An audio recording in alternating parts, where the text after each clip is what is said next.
श्रवण भगवान महावीर स्वामी के चरणों में कोटिशः वंदन। कर्नाटक गज केशरी पूज्य गुरुदेव गणेश लाल जी महाराज साहब, आचार्य भगवंत पूज्य गुरुदेव आनंद ऋषि जी महाराज साहब, दक्षिण केशरी पूज्य गुरुदेव मिश्री लाल जी महाराज साहब, विदर्भ सिंहनी पूज्य गुरुनी मैया मान कौर जी महाराज साहब, महाराष्ट्र प्रवर्तनी पूज्य गुरुनी मैया प्रभा कौर जी महाराज साहब, वात्सल्य वारिधि पूज्य गुरुनी मैया प्रकाश कौर जी महाराज साहब एवं समस्त स्वर्गस्थ दिव्य भव्य चारित्र आत्माओं के चरणों में भावपूर्ण कोटिशः वंदन। परमाराध्य परम वंदनीय प्रवचन प्रभाविका परम पूज्य सुशील कौर जी महाराज साहब एवं इस जिन शासन के ज्ञानी ध्यानी तपस्वी आत्माओं को हम सब की श्रद्धापूर्ण भक्तिपूर्ण कोटिशः वंदना। धर्म जिज्ञासु भाइयों एवं बहनों, सद्गुरु आगम कहानियों के माध्यम से प्रतिदिन आपको ज्ञाता धर्म कथांग सूत्र की कहानियाँ बताई जा रही है। इन कहानियों को श्रवण करके निज आनंद की प्राप्ति करते हेतु हमारा यह सफ़र सुखानुभूति से संपन्न हो, यह आशा करते हैं। हम शैलक राजर्षि की कथा श्रवण कर रहे थे, थावच्चा पुत्र की। थावच्चा पुत्र जिसने अनेकांतवाद से शुक सन्यासी के साथ में कई प्रश्न उत्तर किए और अपने ज्ञान द्वारा उसे प्रभावित किया, तब शुक सन्यासी ने 1000 व्यक्तियों के साथ में थावच्चा पुत्र मुनि के पास में संयम ग्रहण किया। तत्पश्चात थावच्चा पुत्र मुनि विहार करते हैं। लगभग 2000 शिष्य बन गए। स्वयं उनके साथ 1000 व्यक्तियों ने दीक्षा ली। शुक सन्यासी के साथ 1000 व्यक्तियों ने कई शिष्यों के गुरु बनने के पश्चात में भी उनकी आत्मा स्वयं में लीन थी। उन्हें बाहरी दुनिया से कोई लेना देना नहीं था। वह शांत दांत चित्त बने हुए स्वयं की खोज में लगे हुए थे। और जब उम्र का अंतिम दौर आया, जब वह पड़ाव आया, तब उस समय उन्होंने विपुलगिरी पर्वत पर अपने 1000 शिष्यों के साथ में विपुलगिरी पर्वत पर जाकर 1 महीने का संतारा लिया। 1 महीने का संतारा पूर्ण होने के पश्चात वह विपुलगिरी पर्वत से अपने जो चरम परम लक्ष्य निर्वाण को उन्होंने प्राप्त कर लिया। पंच परमेष्टि का वह एक अंग बन गए। 1000 के साथ में दीक्षा ली और 1000 के साथ में ही निर्वाण को प्राप्त हो गए। चिंतन जब करते हैं तब हमारे मन में एक विचार चलता है कि कैसी वो महान आत्माएं थी कि जिन्होंने उत्कृष्ट भाव से संयम लिया और संयम लेने के पश्चात 1000 आत्माओं के साथ में जिन्होंने अपने मार्ग को प्रशस्त कर लिया। थावच्चा पुत्र मुनि के जाने के पश्चात शुक मुनि ने सारा उत्तरदायित्व संभाल लिया और अपने शिष्यों के साथ में ग्रामानुग्राम विचरण करते हुए वह शैलकपुर पधारे, जहाँ पे शैलक राजर्षि थे।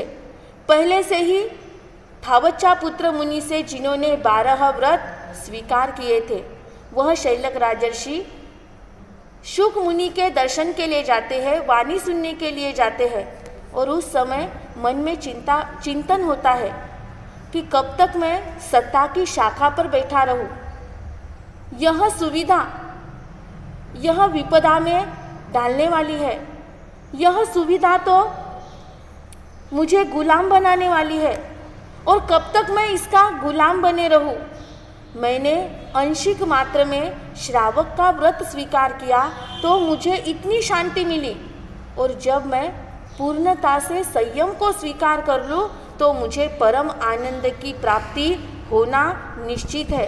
क्यों ना मैं अब संसार को छोड़कर संयम स्वीकार कर लूँ।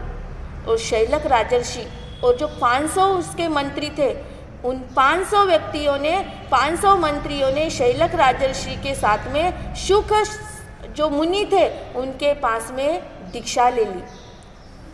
दीक्षा तो ले ली, और दीक्षा लेने के पश्चात कालांतर में शुक मुनि भी 1000 शिष्यों के साथ में विपुलगिरी पर्वत पर अपनी अंतिम समय की आराधना करते हुए मोक्ष में निर्वाण पद को प्राप्त हुए। धावच्चा पुत्र मुनि 1000 के साथ में मोक्ष में गए। शुक मुनि भी 1000 शिष्यों के साथ में निर्वाण को प्राप्त हो गए। शैलक राजर्षि, शैलक मुनि अपने 500 शिष्यों के साथ में ग्रामानुग्राम विचरण करते हैं। संयम तो उन्होंने ले लिया था।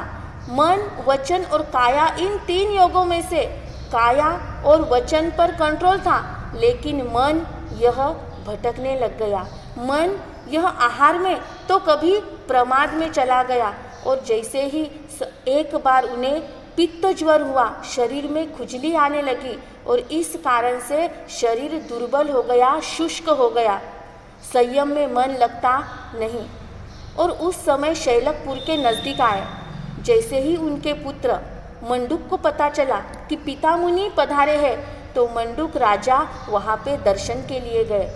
दर्शन करके पिताश्री को जब देखा कि शरीर एकदम शुष्क हो गया है, दुर्बल हो गया है, रोग से घिरा हुआ है, तब उन्होंने पिता मुनि से विनंती की कि आप मेरे शैलकपुर पधारो, यानशाला में रुकिए, आपको जो रोग हुआ है उसकी हम वहाँ पर उपचार कराएंगे। शैलक राजर्षि यही चाहते थे। मन को कहीं ना कहीं संयम की थकान उन्हें देना ही था, तो 500 शिष्यों के साथ में शैलकपुर पधारे और यानशाला यानी रथशाला में जाकर रुक गए। अब वहाँ पर वैद्य आए, उन्होंने देखा और वैद्य ने दवा दी। दवा के साथ में मदिरा पान दवा के रूप में लेने के लिए कहा। राजभवन का गरिष्ठ आहार, राजभवन का रसयुक्त आहार और उसके साथ में मदिरा दोनों भी उन्हें मिल गई, तो अब संयम से पतित होने के और क्या कारण हो सकते हैं। वह पतन पराकाष्ठा तक पहुंच गया। अब उन्हें दूसरा कुछ भी नजर नहीं आता था, बस अच्छा भोजन करना, और भोजन करने के पश्चात दवा मात्र के लिए मदिरा बताई थी, पर अब वह मदिरा अधिक प्रमाण में लेने लग गए और उसके कारण से वह आराम करते, प्रमाद करते। संयम जीवन में चर्या तो चल रही थी, लेकिन उनका चित्त में कुछ भी संयम के प्रति अहोभाव नहीं था। मुनि तो बन गए थे, लेकिन मन की मुदिता उनकी खो चुकी थी। संयम तो ले लिया, लेकिन आत्मा यह सुप्त हो चुकी थी। आत्मा का कनेक्शन कुछ भी संयम के क्रियाओं के प्रति नहीं था। उत्थान होने के लिए बहुत कम निमित्त मिलते हैं, उत्थान करने के लिए बहुत कम निमित्त मिलते हैं, लेकिन पतन होने के लिए कई उपादान हमारे सामने आकर खड़े हो जाते हैं। शैलक राजर्षि अत्यंत प्रमादी बन गए।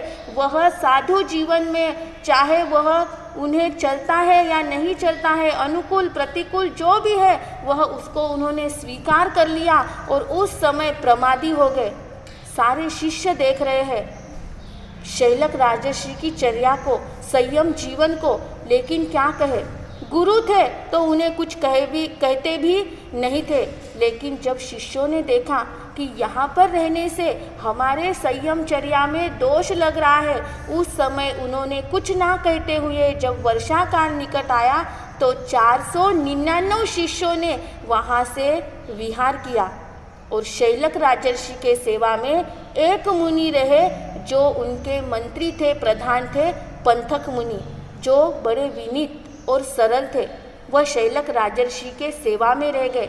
वो शैलक राजर्षि से बात करना चाहते थे, समुचित उपाय भी उनको पता था, लेकिन उनको समय का इंतजार था कि जब समय आएगा तो मैं इन्हें जागरूक अवश्य करूँगा।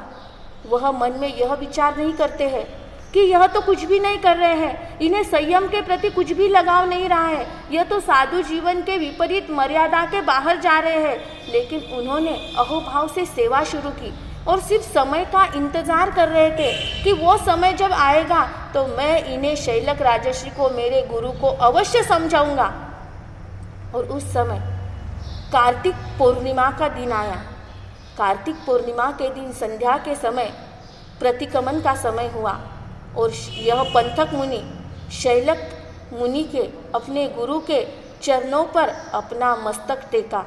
जैसे ही हाथों का स्पर्श हुआ, मस्तक का स्पर्श हुआ, वैसे ही शैलक मुनि के निद्रा में खलल हो गया, निद्रा भंग हो गई और वह क्रोध में आ गए